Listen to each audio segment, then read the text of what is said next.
अग्नि सुरक्षा इससे मजबूत होगी। कोचिंग सेंटर्स और पीजी की जांच की जाएगी। जहां जहां पर भीड़ होती है कि वहां पर ही एक खतरा होता है कि अगर कभी आग भी लग जाए, घटना घट भी जाए तो क्योंकि अफरा तफरी मच जाएगी, भागम भाग मच जाएगी। तो क्या पर्याप्त इंतजाम है? क्या एंट्री और एग्जिट के गेट अलग अलग हैं? क्या जो निर्माण है वो अवैध तो नहीं है? क्या सभी सुरक्षा के मानकों का जो पालन है उस निर्माण में किया गया है? ये सभी जो है वो अब चेक किए जाएंगे चीजें, और इसी को लेकर अब सभी जो उपायुक्त हैं उनको निर्देश दिए गए हैं सरकार की तरफ से।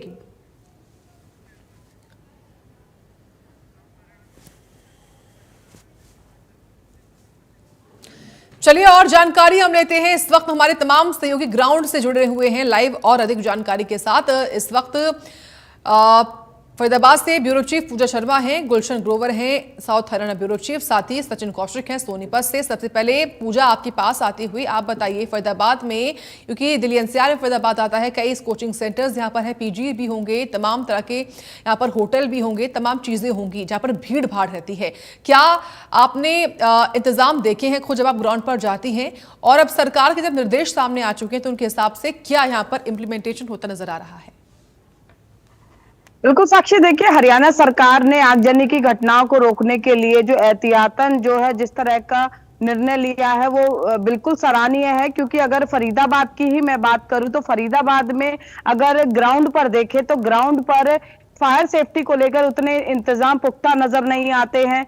जिस तरह से लखनऊ के कोचिंग सेंटर का आगजनी का हादसा हुआ उससे सबक लेते हुए यहाँ पर जो है लगातार हरियाणा सरकार के दिशा निर्देश पर अब एक्शन मोड में नजर आ रहा है प्रशासन। फायर सेफ्टी डिपार्टमेंट ही नहीं बल्कि जो अन्य विभाग है, संबंधित विभाग है, चाहे एचएसवीपी हो चाहे नगर निगम हो, अब एहतियातन उन सभी संवेदनशील क्षेत्रों को, उन सभी संवेदनशील जगहों को चिन्हित किया जा रहा है जहां पर अगर आगजनी होती है तो वहां पर सुरक्षा को लेकर, फायर सेफ्टी को लेकर किस तरह से इंतजामों को अमली जामा पहनाया जाएगा, उसे लेकर जो है तमाम अधिकारियों को अब ग्राउंड जीरो पर उतरने के दिशा निर्देश जिला उपायुक्त के माध्यम से हरियाणा सरकार द्वारा दिए गए हैं। इसके अलावा औद्योगिक इकाइयां, क्योंकि फरीदाबाद की बात करूं, गुरुग्राम की बात करूं, ये औद्योगिक क्षेत्र है और यहाँ पर आगजनी की घटनाएं अक्सर फायर सीजन में हम देखते हैं। कई बार बड़े हादसे भी होते हमने देखे हैं, हाल ही में फरीदाबाद में भी हुआ था। तो ऐसे में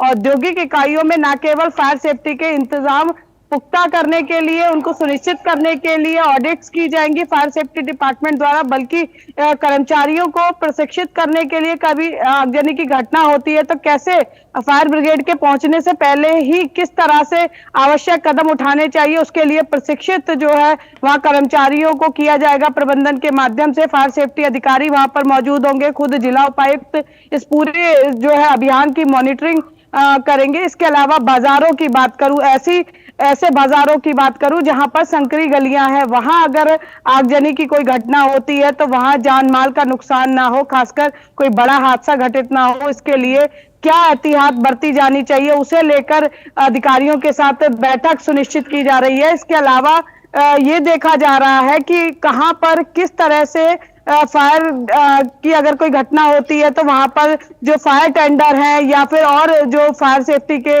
को लेकर संसाधन है वो किस तरह से पहुंचाए जाए, क्या वैकल्पिक रास्ते हो सकते हैं। एक रूट मैप तैयार किया जा रहा है पूरे फरीदाबाद को लेकर, ताकि फरीदाबाद में अगर किसी भी कारणवश कोई आगजनी होती है तो उसे तुरंत जो है उस पर काबू पाया जाए। इसके साथ साथ लोगों को भी ये जागरूक करने का प्रयास किया जा रहा है, क्योंकि जैसे गर्मियों में एसी का कंप्रेसर फटने से आगजनी के कई मामले सामने आए हैं। इसके अलावा शॉर्ट सर्किट के मामले कई बार सामने आ रहे हैं जिससे आगजनी की बड़ी घटनाएं भी हो रही है। तो उसे लेकर भी आरडब्ल्यूएस के माध्यम से उनके साथ बैठक कर लोगों को जागरूक करने की नीति जो है वो बनाई जा रही है, ताकि शहरवासी स्वयं भी जो है आगजनी की घटनाओं के प्रति जागरूक हो सके।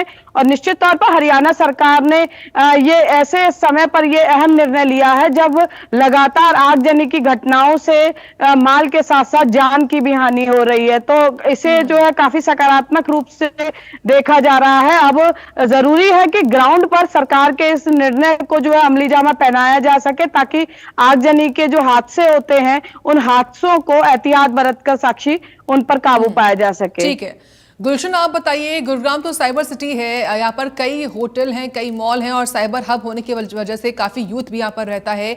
पब भी काफ़ी हैं, बार भी काफ़ी हैं, काफ़ी ऐसी चीज़ें हैं जो कि यूथ को अट्रैक्ट करती हैं। तो क्या वहाँ पर तमाम इंतजाम आपने देखे हैं कभी जब आप पहुंचे हैं ग्राउंड रिपोर्ट करने के लिए? और जब सरकार की सख्ती सामने आ चुकी है तो उसका इम्प्लीमेंटेशन जब होगा गुरुग्राम में तो कितनी कार्रवाइयाँ होंगी?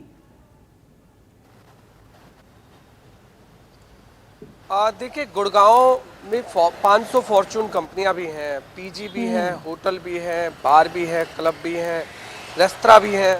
सबसे ज़्यादा अधिक संख्या में गुड़गांव में है, और क्योंकि कॉर्पोरेट हब है, औद्योगिक नगरी है, और सबसे ज़्यादा लोग जो है पीजी और गेस्ट हाउस में रहते हैं। ऐसे में यहाँ पर अगर फायर सेफ्टी सिस्टम कहें तो बिल्कुल फिसड्डी है, और लोग जो है जो फायर एनओसी है वो भी नहीं लेते हैं। हाल ही में हमने जब फायर ऑफिसर से जब कुछ दिन पहले बात की थी तो उन्होंने ये बताया था कि कुछ होटलों की फायर एनओसी है, कुछ की नहीं है, और जो गेस्ट हाउस चल रहे हैं या जो पीजी चल रहे हैं वहाँ पर तो बिल्कुल भी नहीं है। लेकिन जिस तरह से अब आगजनी की घटनाएं देश भर में हो रही हैं, लखनऊ में कोचिंग सेंटर में हुई, दिल्ली के मालवीय नगर में एक होटल में हुई, इससे पहले भी कई आगजनी घटनाएं सामने आई। लेकिन अब जो हरियाणा सरकार के चीफ सेक्रेटरी हैं, उन्होंने, मुख्य सचिव ने जो आदेश जारी किया है सभी जिलों के डिप्टी कमिश्नर को कि वो अपने अपने एरिया में ये सुनिश्चित करें कि फायर एनओसी होना बेहद ज़रूरी है, और कहीं भी अगर किसी होटल में, रेस्तरा में या इंडस्ट्री में या फिर गेस्ट हाउस में अगर कहीं भी फायर एनओसी नहीं है तो उसकी एक लिस्ट तैयार की जाए और उसके ऊपर कानूनी कार्रवाई की जाए। लेकिन अब सबसे बड़ी बात यहाँ ये होती है कि चीफ सेक्रेटरी की तरफ से तो आदेश जारी कर दिए हैं, और इस तरह के आदेश पहले भी हरियाणा सरकार ने किए थे कि फायर एनओसी बेहद जरूरी है। लेकिन अब जिस तरह से आगजनी की घटनाएं सामने आई हैं तो एक बार फिर से आदेश इस तरह से जारी हुए हैं। लेकिन अब इसको लेकर प्रशासन कितना सतर्क रहता है, प्रशासन धरातल पर कितना उतरता है, कितने ऐसे पीजी, कितने ऐसे गेस्ट हाउस, कितने ऐसे होटल, रेस्तरा, क्लब, बार जो बिना फायर एनओसी के चल रहे हैं, लोगों की जान हथेली पर रखकर चल रहे हैं। और कोचिंग सेंटर गुड़गांव में बहुत अधिक संख्या में है। सेक्टर 14 कई ऐसे इलाके हैं जहाँ पर केवल कोचिंग सेंटर ही हैं, और वहाँ पर किसी भी तरह का कोई फायर असिस्टेंट सिस्टम नहीं है। यदि किसी भी तरह का कोई शॉर्ट सर्किट हो जाता है या कोई भी आगजनी की घटना हो जाती है तो जिस तरह से हमारी सहयोगी ने बताया कि जान तो जाएगी, माल तो उनका खराब होगा ही, वो जल तो जाएगा ही, लेकिन इससे जान की भी हानि होगी, क्योंकि इसमें लोगों की भी जो डेथ हो रही है। आपने लखनऊ के कोचिंग सेंटर का हादसा देखा, कैसे जो स्टूडेंट हैं वो अपनी जान बचाते हुए नज़र आए हैं, और इसमें 15 लोगों, बच्चों की जो मौत है वो भी खबर सामने आई है। तो एक दुखद हादसा हो रहा है, इसको लेकर के अब खुद सतर्क लोगों को भी रहना होगा। गर्मी का मौसम है, लगातार हम देख रहे हैं कि आगजनी की घटनाएं दिन प्रतिदिन और बढ़ रही हैं, चाहे वो शॉर्ट सर्किट के कारण हो या एसी चल रहे हैं, एसी फटने के कारण हो, अलग अलग तरह के जो आगजनी की घटनाएं हैं वो देखने को मिल रही हैं। अब सबसे बड़ा जो चुनौती है वो चुनौती ये है जिला प्रशासन के लिए भी कि कोचिंग सेंटर हो, होटल हो, बार हो, रेस्तरा हो या फिर औद्योगिक नगरी, जो इंडस्ट्री जहाँ पर काफ़ी संख्या में जो वर्कर है वो काम करते हैं, वहाँ पर अब फायर एनओसी होना बेहद जरूरी है। और फायर एनओसी अगर किसी के पास नहीं है तो उसके लिए अगर सिस्टम भी अगर फायर एनओसी का लगाना है तो उसके लिए भी 1 से 2 महीने का समय चाहिए गुलशन, और होता है। देखने वाली बात है जो बातें आपने बताई हैं गुरुग्राम को लेकर, उस पर अब कैसे प्रशासन अमल करेगा, क्या कार्रवाई करेगा, ठीक है। सचिन, आप बताइए, सोनीपत में वो कौन सी गैदरिंग प्लेसेस है जहां पर काफी भीड़ होती है, और अब सरकार की सख्ती वहां पर कब और कैसे देखने को मिलेगी हमें?